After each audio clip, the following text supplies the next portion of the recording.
Good evening, Facebook family. Welcome to another Sunday evening session with Brian and Janice. We are so delighted to have you join us today, and we just wish and pray that everybody's had the best weekend and the best week. I want to start out by wishing one of my very, very dear and close friend, Phyllis Moore, a happy birthday, Phyllis. Happy birthday. Happy birthday, Phyllis. I hope you're enjoying your day, and we love you and we miss you. We want to start back where we left off last week in reference to the declining of our young black men, or our black men as a whole. In retrospect, we're looking back at what has happened to take our black men, strong pillars in the community, in this nation, that has taken them down so drastically. We know that a lot of that is due to the system, the government system, that it was strategically designed to demoralize and to belittle and to lower the self-esteem of our black men. A lot of things that are in place now were to cause our black men to commit such violent acts, violent crime, to do black on black crime, was set up by the system. It was designed from the beginning to turn out that way. But I want to encourage you that we want to put things in place. We want to talk to people. We want to reach out to people. We want to give you tools and resources to counteract a lot of what's going on in our black community with our young black men and our middle-aged black men as well. So what Brian and I hope that you will get out of this today is to get some tools and resources in place to know your worth, to understand you can get help, where you can get answers, where those places are that you can get help from, to rise up out of the sink, and understand that this is a design set up by the government to demoralize our black men. So as a whole, as a community, as an African American community, nationwide, we must stand up and support our young black men. We must stand up and come together and let them know that they're valued. Help them to get registered to vote. Help them to find jobs. Help them to go back and get trades. Whatever it is, the need that they may need. We got to come together as a group of people, of intellects, because we're all intelligent. Everyone has gifts and talents. Basically no two people have the same. Two people are the same. So we must find and identify those things that we can do to help our young black men in the community. Because right now, it is about to be extinct. Okay, Brian? All righty. Well, good. We left off last week speaking in reference to the character of black men and just talking about the culture that have shaped the nature of black men in general. Part of that nature has been shaped by a culture of violence, and we talked about, just briefly, kind of recap, that the United States, this country, was founded based off of violence, based off of brutality, based off of the savagery of as it relates to slavery. Yes. And we know that black men were the target during those particular times. And there were specific reasons that black men were the target. We talked about some of the, what I call founding fathers that actually wrote papers to actually codify and to classify black men as nothing more than brutes, nothing more than hypersexual people that had no clear purpose as it relates to society, and that really had no clear function in society other than to be a labor force and a breeding herd, if you will. Wow. So in slavery, we had a lot of things, especially in the early 1700s, which would have been the 16th century, and then the early 1800s. Okay. We see a lot of brutality against black men simply because of the slave revolts from the early 1700s up into the mid 1800s. We see some of the popular revolts, the Nat Turner Revolt, the Gabriel Prosser Revolt, the Denmark Vesey Revolt. All of those revolts were led by black men that were fighting for the liberation of their people. All three of those black men that I just named were brutally judged and murdered by a white society that went against any type of liberation as it relates to the freedom of black people in general. So the target was always black men. So that same brutality, that same violence, unfortunately, have shaped this country as it relates to how they see black men.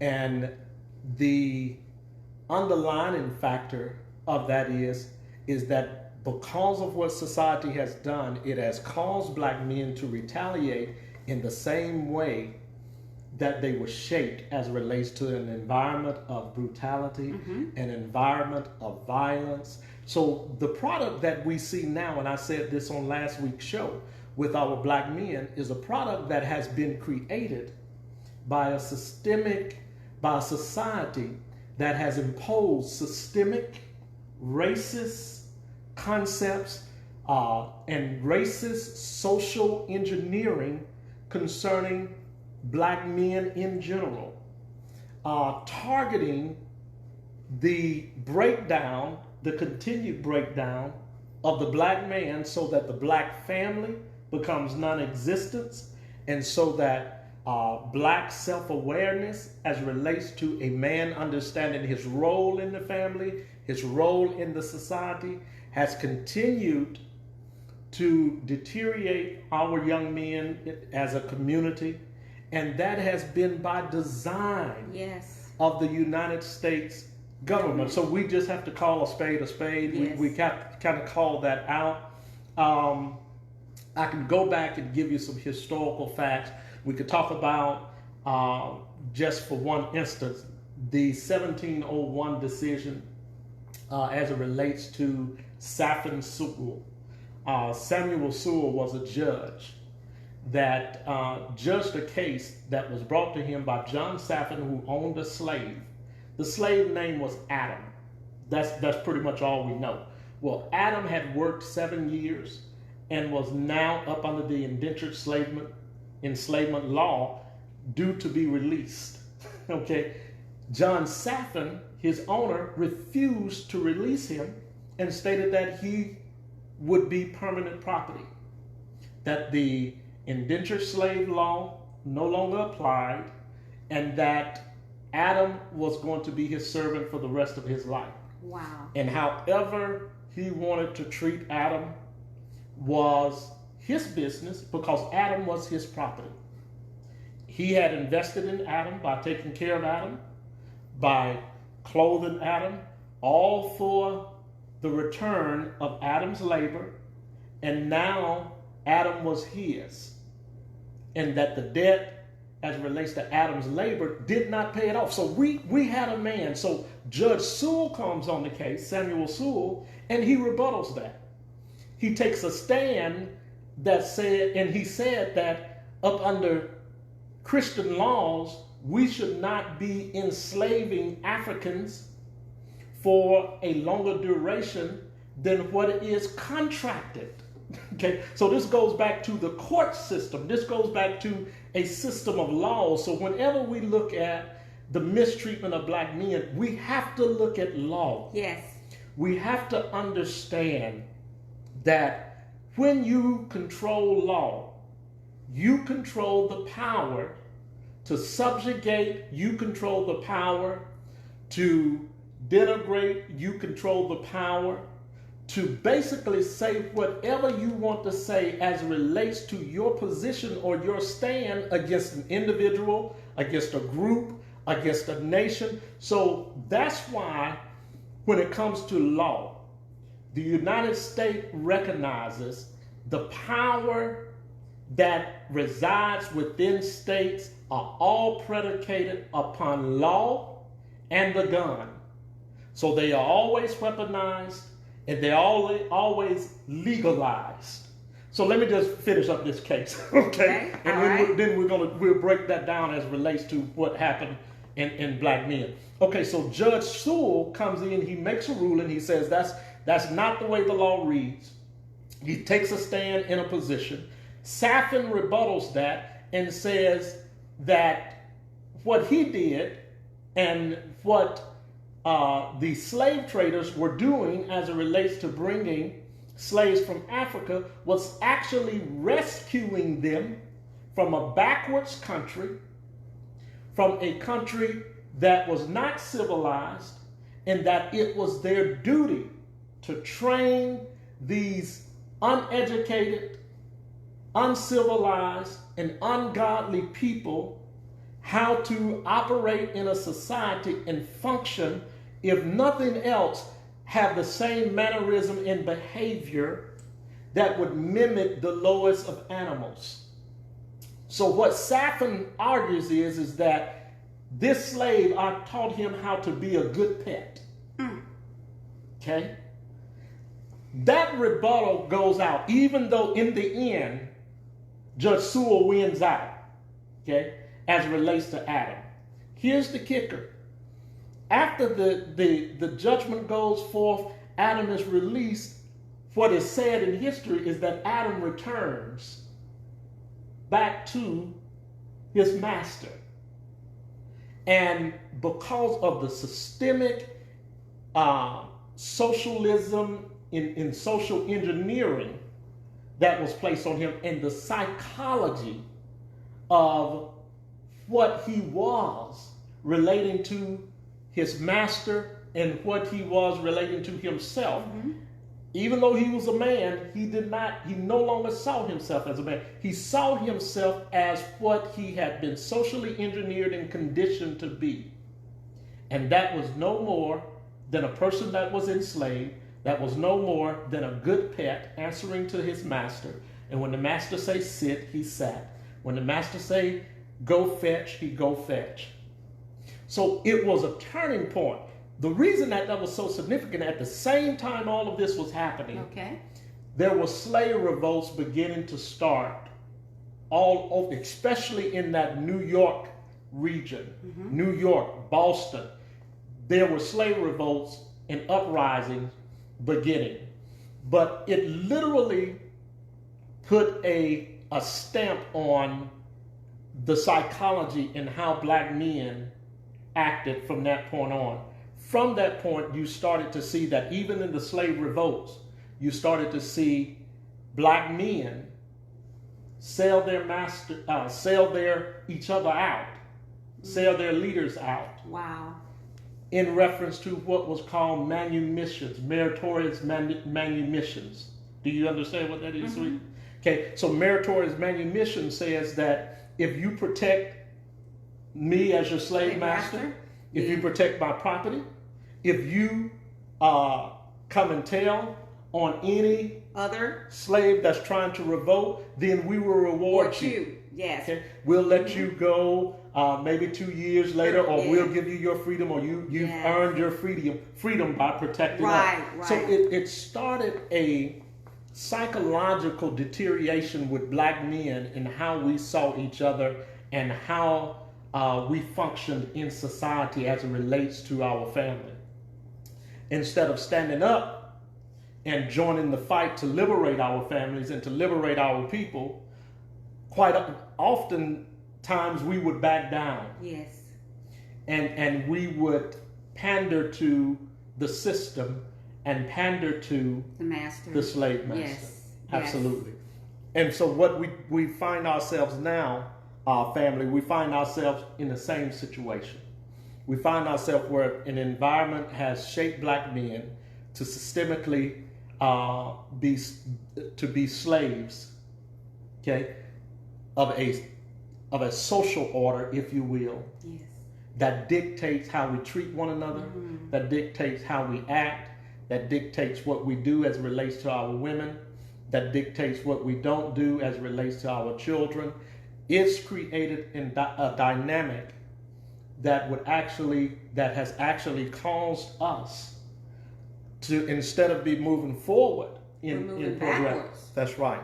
We are digressing. We are regressing. We are not gaining ground as it relates to the quote unquote the black male becoming liberated, so that he can lead his family, so that he can lead his children, so that he can govern himself, so that he can be functional in society, so that he can have some sense of citizenship, that's all that the United States look at, is whether or not you are a citizen.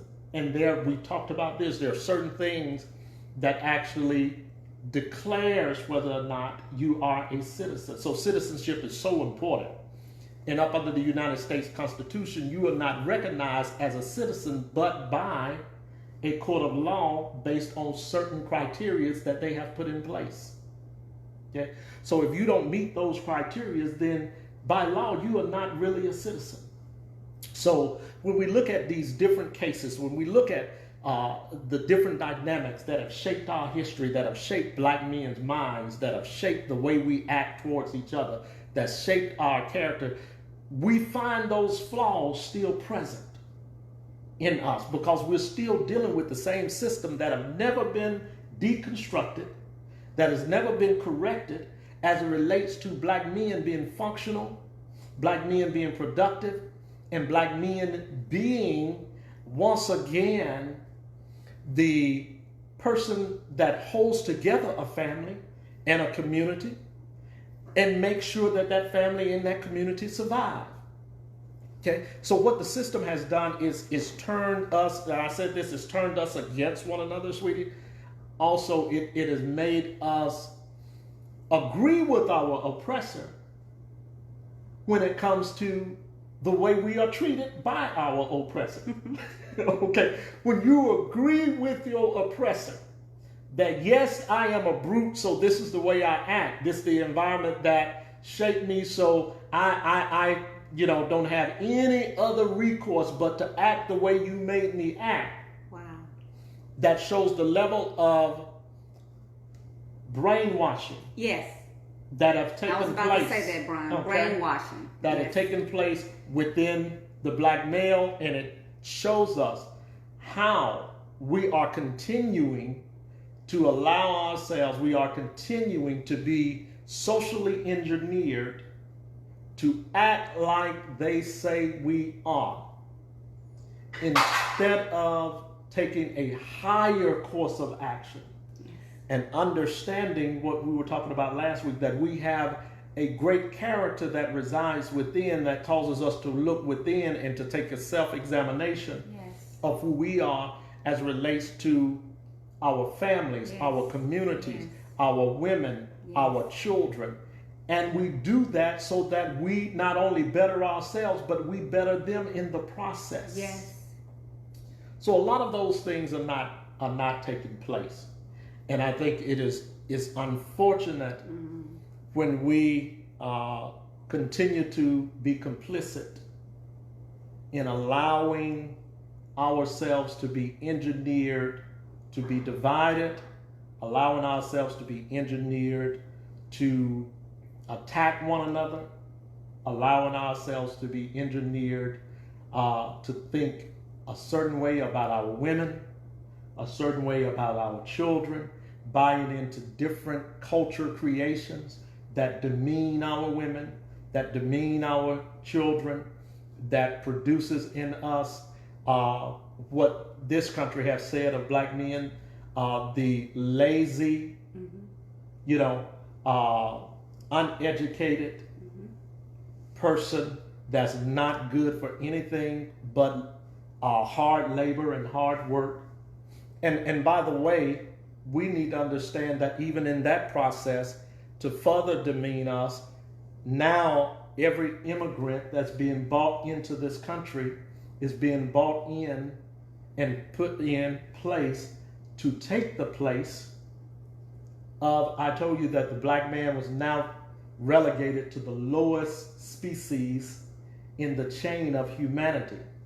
Now in this country, they're being immigrants are being brought in to actually literally take the place of the lowest chain of the human species, which is the black male, which further denigrates us, which further pushes us into a state of depression. Now, when that happens, you develop suicidal tendencies, and instead of killing yourself, you take that out on your brother. Your regression out on your That's brother. exactly Yes, right. yes. You take it out on your sister. You take it Yes. out on your wife. You take it out. You understand what I'm Yes, saying? I do. So when we see the violence that's being produced by way of street gangs, we understand a lot of times there's Brother Tukey Williams. Yes.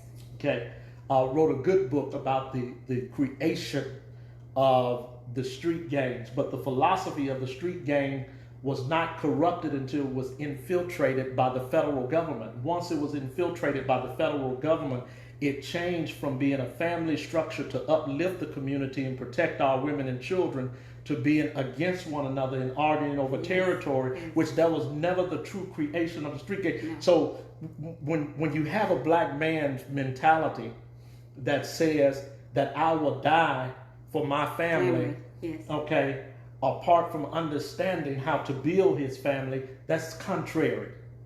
Okay, you don't die for something that you did not build. You only, the truest defense of a black man protecting his family is understanding that he's building a nation. When you defend a nation, there's honor and integrity with that. Yes. Okay, and that's what we have to see. How do we build our nation and we get away from the systematic engineering of the federal government that have taken place and that have literally wiped out all of our leaders? So we can go back to Garvey and the mail fraud case. Yes. We can go back to Brother Fred Hampton and the Black Panthers. We can go back and we can look at Malcolm X, and I can go on and on and on. We can talk about our women that have been subjugated and maligned, Assata Shakur, who was exiled to Cuba. Okay, we could talk about I guess what if you give me some more women. There were men and women that were in the struggle. The Shirley Chisholms, Yes. Yes. who stuck her neck out, even though she wasn't an African American, she was a Jamaican by birth. She still put herself on the line and said, "I'm going to stand up as a black woman for the right to run as president because of the way that you're not only treating black women, but you're treating black people." Okay, so we can go on and on. We could talk about these great women also that was involved in the struggle and understood the importance of the black man having his place in this society and being productive in this society and not falling to the traps, the entrapments of being socially and systemically swayed to act and be something that he was not. Okay, so I'll stop there and kind of let you. Well, right now what we're looking at, I think I heard something the other morning on Urban View where they actually say that, black men are on a decline. And black men that are standing up being our alpha men. We need strong black males. Strong black males that we can actually say that they're going to take the lead and stand up for us, women and children. So we are looking for those men to come back. It's nothing, I don't feel that there would be any attack on men like that. I don't feel like they would even have to risk their lives. If we stood up, what was that guy that said the only reason that we are not respected as a culture is because we've never fought them. Yeah, and that, Judge Joe Brown, and everybody have watched the Judge Joe Brown show. Yes. Judge Joe Brown kind of coins that, you know, and he talks about, it tells a story where there was a white nationalist that said that black men will have no respect until they stand up and fight for the right of their people, that every other country have stood up and fought for the right to exist. Black people are the only ones that have not fought for their right to exist. Now, we've been engaged in every war. Yes. And have participated in every war. Yes. That this country has had, even from the revolution. Okay? And we know Crispus Attucks. Yes. Was the first black man to fall in the Revolutionary War. Yes. Whose name was also Michael Johnson. Okay? So the Attucks is the name that he was given by the revolutionists. But his slave name was actually Michael Johnson. So that's a whole nother story within itself. But we have participated in every war that this country has fought as black men. I myself, as a combat veteran, fought in Desert Storm. So black men have always been engaged for the liberation of this country, falling short as it relates to the liberation of their people in this country. So when this white nationalist makes this comment, he's referring to the fact that not only as black people in America, but as black people all over the world, all 1.2 billion of us have not fought collectively as one group to free our people.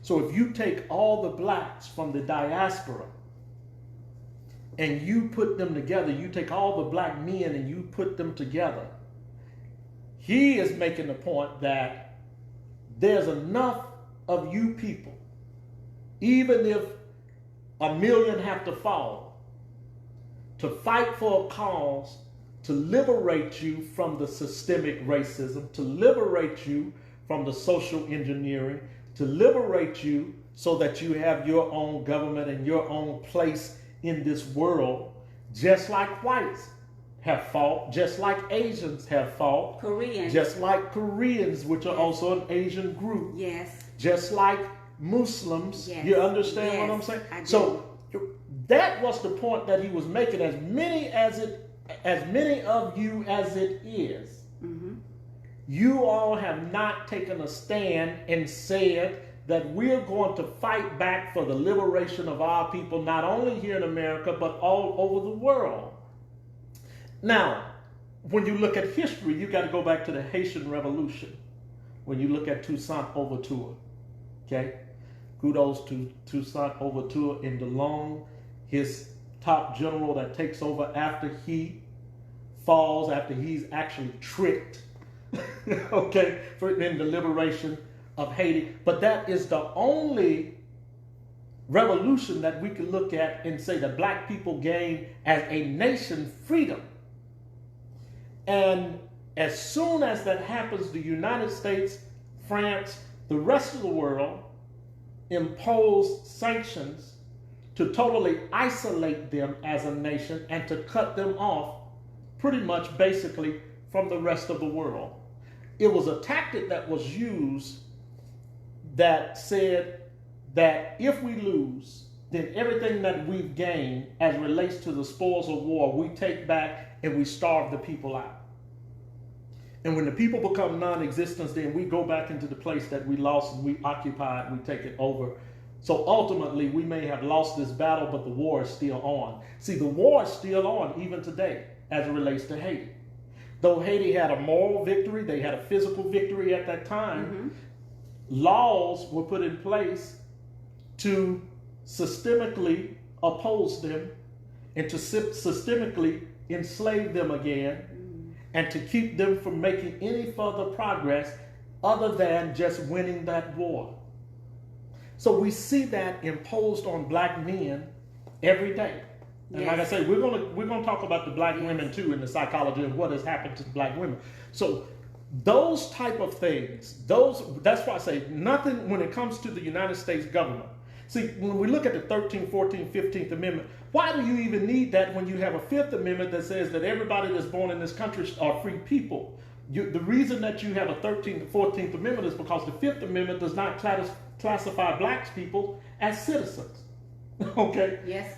So you put a 13th, 14th Amendment in place, which is basically another constitution specifically for blacks that never works for blacks, because now the 13th, 15th Amendment can be used by all immigrants that are coming in classified as minority groups, though they are looked upon as white.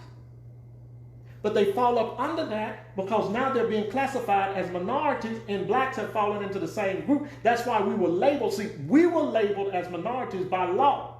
You're still labeled as minority by law because minority have no rights and nothing to say as it relates to how law is written and how law is superimposed. So when we look at the power, that's why white folks don't mind you having a black mayor, having black police chief, having black city councils, because when you get to the top, for those that are actually running the state and running the state legislature and the state senate, majority of them are white. That's right. And they make the law. And their job is to keep in place the laws that have been written and the constitutions that have been written, even in Alabama, when you look at that 1838 Constitution, yes, to make sure that it maintains its validity, to make sure that it maintains its solidarity as it relates to how this state is governed. So nothing will be changed as it relates to how blacks are treated, how blacks are looked upon. Yes, we'll give you the city mayoralship. We'll let you become city council. But when it comes to laws that affects the citizens of this state, you have no power. And guess what? State usurps city law. So the state laws are always going to be placed over or have authority, if over you the will. City laws. That's exactly right. So just like states are answerable to the federal government. Yes. Okay? So understand the whole battle of states' rights as it relates to how black people are treated, and as it relates to how black men are treated, means a whole lot concerning how laws are written on a federal level to keep black men incarcerated, to keep black men uneducated, and to keep black men fighting one another. It is called self-annihilation. If we put enough things in place, okay, if we put the drugs in the community and convince them that somehow this can help them to become wealthy or rich, as we see, if we put the bling in them, if we put the guns in the neighborhood on the black market, we put enough of them in the right hands, they'll kill each other.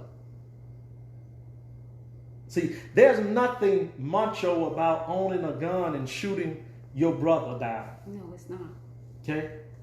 And so we have to understand the whole concept of why some things happen so freely in our community, and understand that it is by design. You are put in place to destroy one another.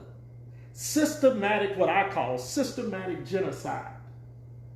You take the black man out of the family, you take the black man from the black woman, you take the black man from the black child. Now the woman goes back to the concept of slavery. She has to rely on the slave master. She has to rely on the overseer. You understand what I'm saying? To protect her, to take care of her. And guess what? She's never going to receive from the overseer or the slave master the same treatment that and love that she would receive from the black man that is now absent, because a system run him out of the family, because a system divided him, because a system emasculated him, made him feel less than a man, tore him down to the point to where he didn't even want to be a part of the black family anymore, tore him down to a point, got him so depressed that he went out looking for somebody to shoot,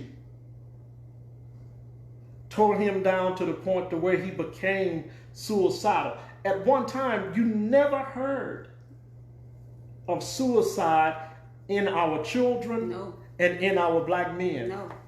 Now our children are committing suicide at an alarming rate. Yes. That have never been seen before in the black community. Yes. Now black men still, each year, the incarceration rate is not going down. Now black men in 2020 are killing each other more than they ever have before. But yet we openly discuss, Trump doing this, Trump doing that. But yet when we look at what we're doing, we're buying into the system to continue to destroy one another. So what are we doing is the question when we talk about character, leadership, when we talk about black men standing up for black women. Okay? Understanding that to defend your family, yes, but you defend your family against the oppressor. You understand what I'm saying? You defend your family against a system that wants to destroy your family.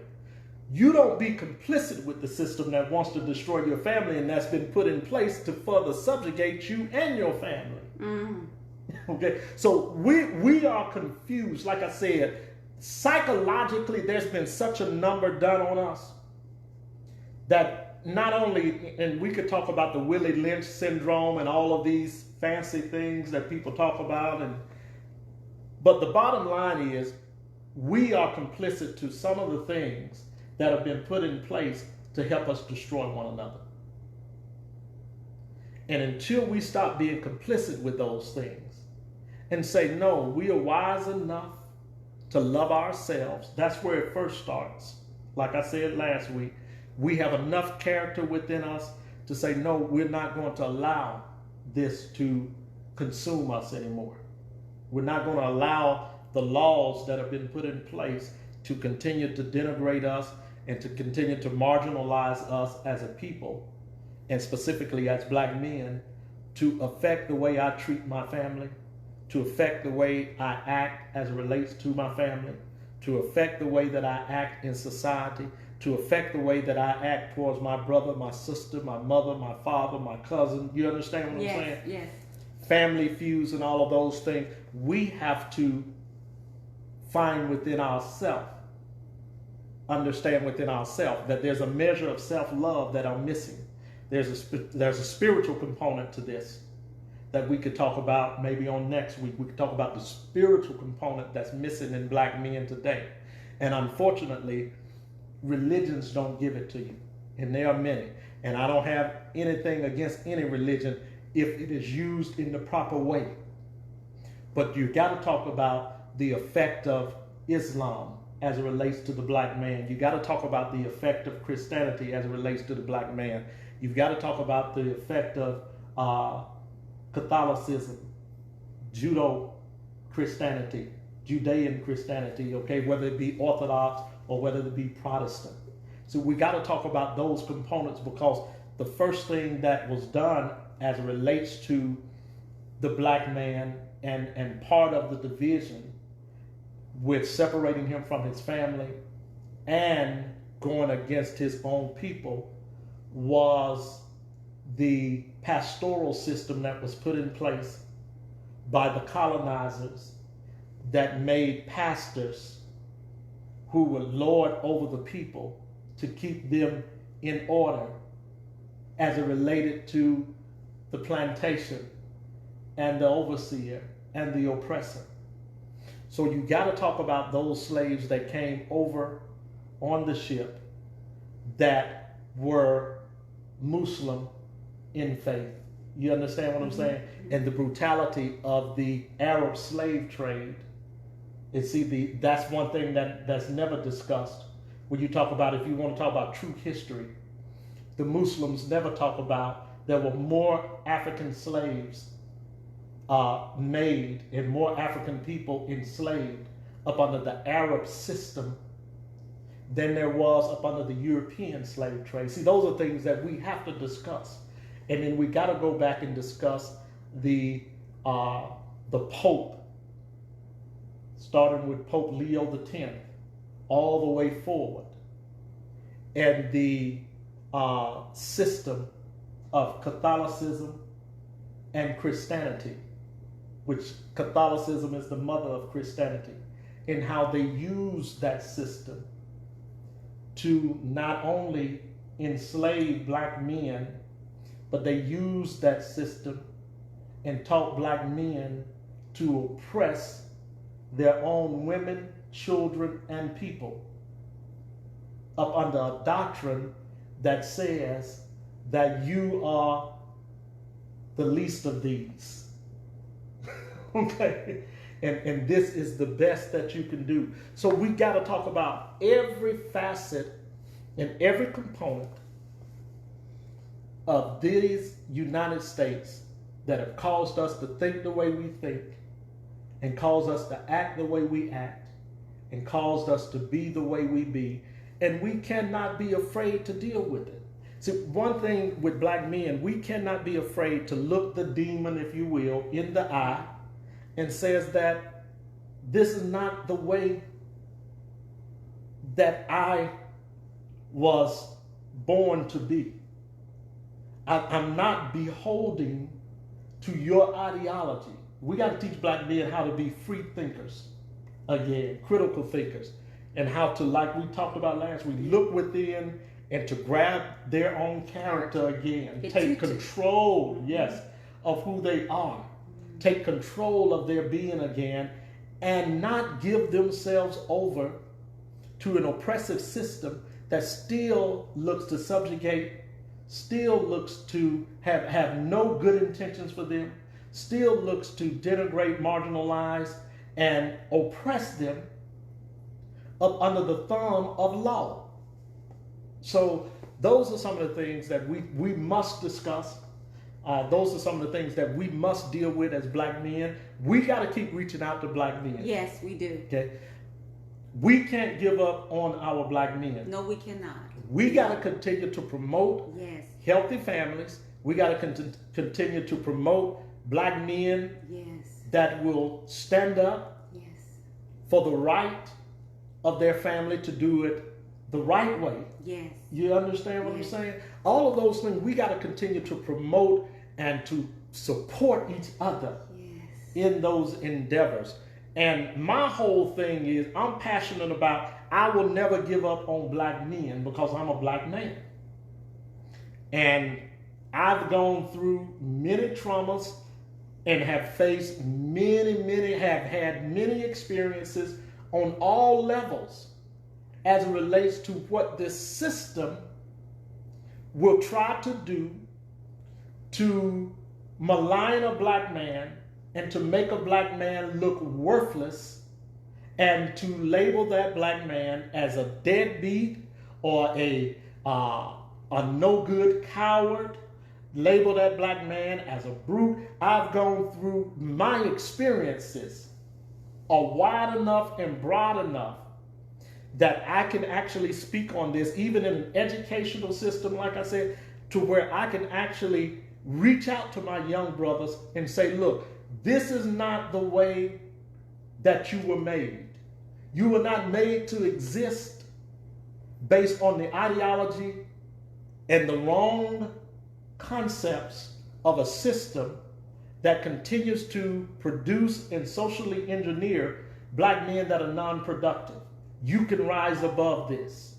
Okay? So we have to continue to be diligent, I think, as black men, even our women have to be diligent enough and to find within themselves enough that that man that you may be calling lazy, no good, bomb, deadbeat dad, whatever the case is, understand the system that that black man deals with.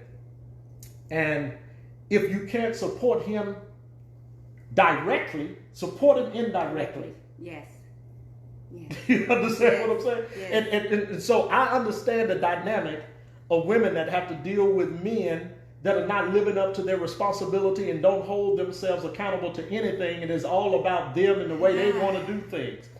I understand that dynamic. Women have to deal with that, but they're dealing with a system as well. That's what I want women to understand. You're dealing with a man that's been introduced and influenced and somehow interjected with a system that has unconsciously and maybe unawarely made him act the way he acts. And you'll hear this said a lot of times. You'll hear a man say, I don't know what made me do that. Yes. Yes. And even women say that. Well, I don't, something got into me that made me do that. Yeah. When you are socially engineered for 400 years, 400 years, you don't have to know how to act. You act the way you've been socially engineered to act, and you do it unconsciously. It's just like drinking water and breathing air. I don't have to try to breathe air. It's something that I do unconsciously to survive. Yes. And when you've been socially engineered and socially conditioned for all those number of years, when you come out your mother's womb and you come out in a system that is designed to be against you and to socially engineer you to act a certain way towards your people, towards your family, you understand what I'm saying? Yes, I do. Produces men of no wisdom, no character, don't understand, don't want to learn, afraid of knowledge, fear each other, fear knowledge, all of those things. We're dealing with that. So when we talk about young men, and teaching young men, we have to understand the dynamic of what that young man is experiencing. Somebody that's been taught to fear men. And let me just say this: when you fear a man, especially to our young brothers, you understand what I'm saying? That they try to resolve everything with a gun. Okay, that's a level of fear that's been produced by the system. The system have taught you to be afraid to deal with your brother without violence. The system have socially engineered you to think that the only way to handle a problem is by gunning each other down. Wow. The system has produced what they call ignorant, uneducated, brutish, hypersexual. You understand what I'm saying? Animalistic-like males in the black community that have no use, no place, and taking up too much space. So it's time to get rid of them. How do you get rid of them? Make them think that the only way that they can solve a problem, they can't use their brain to solve problems, they got to use the gun. So Second Amendment rights that were in support of slave police patrol, KKK police patrol, Jim Crow institutionalization. Now the black man have gravitated to that same concept and said, instead of the KKK and the slave patrol killing us, we'll take the place of them and we'll kill each other. Because the system says, I'm bad if I could tote a gun, if I could shoot a gun, if I could kill my brother that's gun. Instead of being able to use your mind, use the divine thing that is within you that says that I'm better than what this system has created. Dig deep within to critically think and understand that there are more ways to handle conflict than by violence. Violence is not the nature of the African person. Violence is the nature of the oppressor. So every time I see black violence in a black community, I see them duplicating the nature of the oppressor on each other. We have to deal with those things. We have to help our black men to understand what they are displaying and the anger and the frustration that's coming out of them against their brother is not something that was innate in you. It is something that was taught. It was something that was engineered. It was something that was placed in you by a system that is designed for your destruction. So that's why we need to go back and read Chancellor Williams' Destruction of the Black Civilization. You understand what I'm saying? Yes. That's why we need to go back and read Dr. Kunjufu's book, The Conspiracy to Destroy Black Men and Black Boys as it relates to the hip hop culture. That's why we need to read books that tells the black man what his problem is as it relates to being functional in society and how to overcome that. So we got to deal with this issue on a level that addresses every social problem that the black male faces today as it relates to becoming productive again, becoming important to his family, the staple of his family again, becoming the staple of his community again, the staple of his nation. And with a strong black woman, and it's a shame I have to say strong black woman, because that is a connotation that would say that our black women are weak.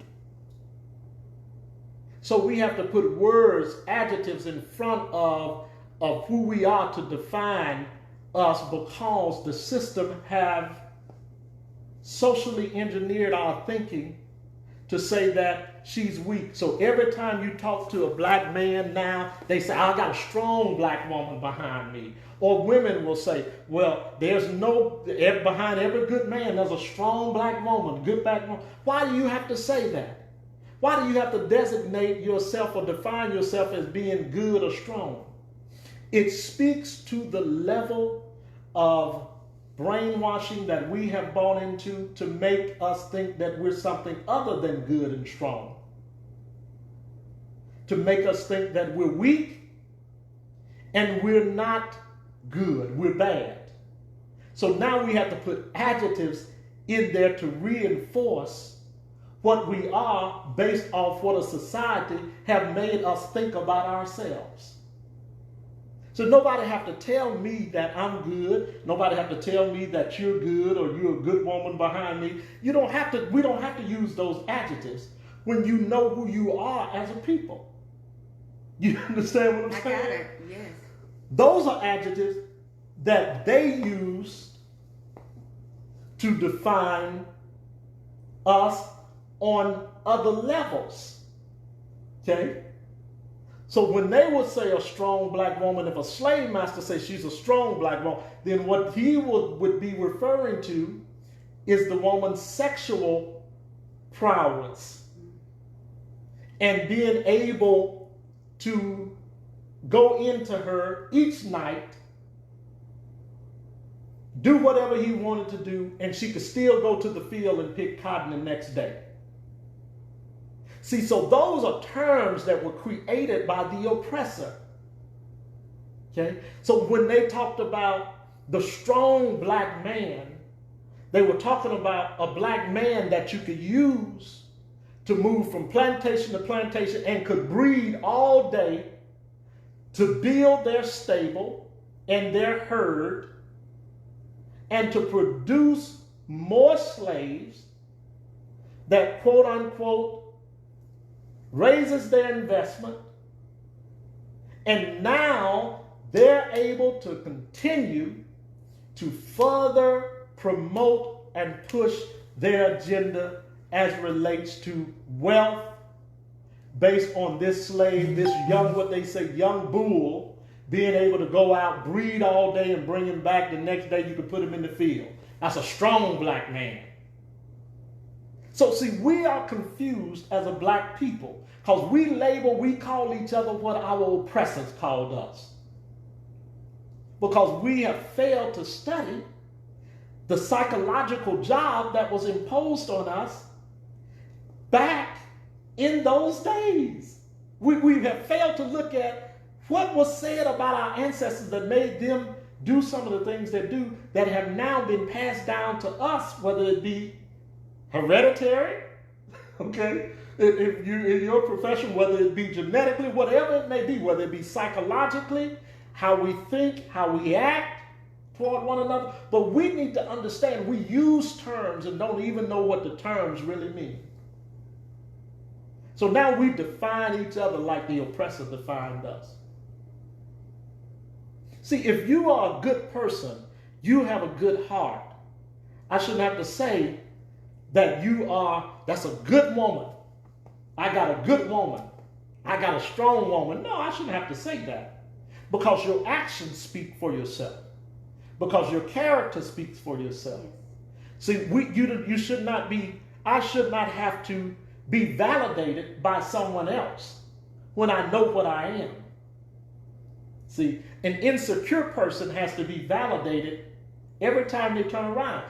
Black men have become so insecure about who they are, and so as it relates to just a lack of knowledge and understanding of who they are and understanding their ancestors, and looking to everything except for looking within and then looking back and grabbing hold of your genealogy and starting to pull out of that genealogy the character, the nature, the wisdom, you understand, the guidance, the love that caused those ancestors to not only overcome, but to continue to produce in an environment that wasn't conducive.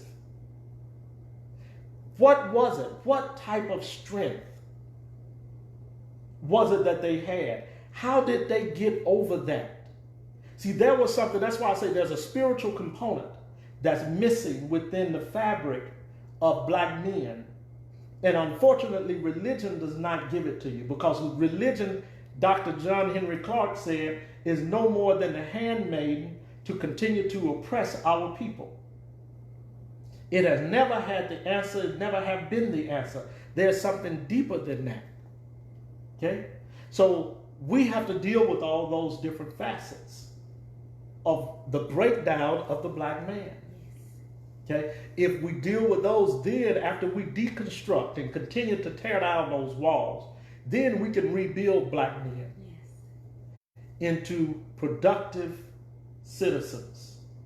And when I say citizens, I'm not talking about of these United States, I'm talking about of the black state. Because the black state is in disarray. The United States is going on. It's doing what it has always done. Okay? So when this empire comes to a fall, it should not affect black people if we can build one another and build a black state. So we don't have to all be in the same place in order to build a spiritual component, a spiritual awareness. You understand what I'm saying? Return to some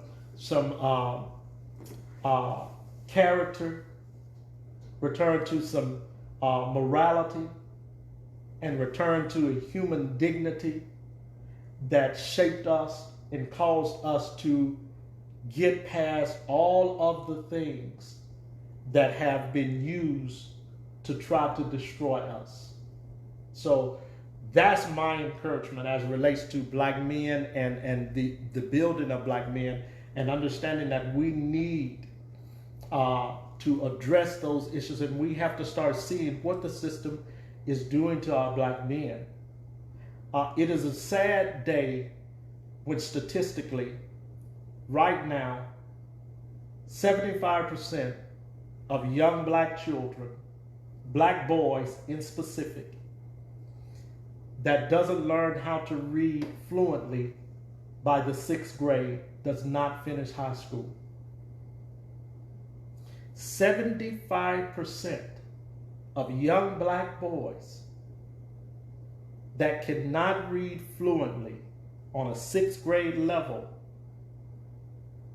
when they get to the 6th grade, drops out in this America. That is not by chance. That is by design. You understand? Yes. Okay. So the promotion of black men not being educated, they're no longer the labor class, because Hispanics, Mexicans, and Latinos have replaced the black male labor class. So now those jobs that our black fathers, our black cousins, and our black brothers were doing, masonry, welding, carpentry, okay, those type of labor jobs that would feed their family, that would make them a decent living, those labor jobs have been replaced by the immigrants that have come over, specifically the Latino community, the Mexican community. Mm-hmm. Okay, nothing against those people, okay, because I think they have a right to exist and to work alongside us. But we have to be conscious and cognizant of the fact that they're being brought in to further displace and to move black men out of the labor class. Okay, so those jobs no longer now are being occupied by our black men. So if they have no education, they don't graduate, 75% of them that don't learn how to read fluently by the 6th grade or read on a 6th grade level, if they do not finish school, then they're sent back to their communities. They get involved in criminal activity in the community by way, there again, of systematic design. They get their hands on guns. Yes. They begin to hang out on the street. They're adopted into street gangs that no longer serve the purpose of, like I said, what Brother Williams talks about, to build up a community and protect his community and people. Now it serves as the destruction of each other. And they continue to promote the agenda of the oppressor to silently genocide a group of people, to silently genocide a particular population of a group of people until they are no longer needed in this system and society. We have to see that. We have to understand that from the rudimentary level and understand that we cannot be, as black people ourselves, complicit and go along with this and have to continue to begin to train our children and our young black men. You know? And that is my passion. You know, I was talking with a young black man today, and you know, he said to me, he said, "Mr. Watts, I can see your passion about this. And I want to thank you for taking time to just share with me." You understand what I'm saying? He was appreciative of the fact that exactly what I'm sharing with you, I shared with him. Do not be contributory to your own demise. You understand? Yes. Don't you participate in the destruction of yourself, son. See, we are stronger people than that. We are a better people than that. Yes, we are. All right, baby. All right. Well, we thank you all for joining us on this wonderful Sunday evening. Beautiful weather. We hope that everybody has a blessed and prosperous week. We will be back with you on next Sunday, same time, same place. Hope you join and share. Information is power. Information is knowledge. And I challenge you to go and research and read about your black history. It is going to be vitally important in these next coming weeks that you be abreast on as much of your African history as possible. You know, we got a major vote coming up November the 3rd, but we'll be selecting our next president of the United States. It is vitally important that we vote, that we make a conscious decision, look at the platform, don't be ignorant of that, and know what you're standing for, know what they're standing, what your presidential campaigns are standing for. So I know a lot of people saying, well, you know what, it's 6 in one hand, half a dozen in the other. We all got to do our part. Mm-hmm. Okay? And if we can, sweetie, and you were talking, you were telling me about today, and maybe we can do this for next week, but because we want to deal with black women. Yes. Deal with that piece. But just briefly next week, I want us to talk about, I want to share the history of Ruth Bader Ginsburg. All right. The Chief Justice on the Supreme Court. Yes. That has just transitioned. Yes. And I want to talk to black people, just share briefly next week, yes, the importance of why we should be voting. Okay. And with the passing and transitioning of Ruth Bader Ginsburg, now President Trump has a Supreme Court elector that he can select, or he can elect. He can put a person in place to take the place. He's going to do that, and they've already been researching and getting names together. They had started doing that 2 weeks ago prior to the passing. So he knew that Ruth Bader Ginsburg was going to be transitioning soon. But the president is going to be selecting a candidate to replace her on the Supreme Court. I want to talk just briefly about the history of the Supreme Court, and I want to deal with just maybe 3 cases of Ruth Bader Ginsburg. Yes. That where she gave the dissent that actually helped women. If you look at it, it was a non-fictional movie about her life. Yes. I'm gonna say a fictional movie. About her life. It highlighted certain cases that she was over, but it was called The Basis of Sex.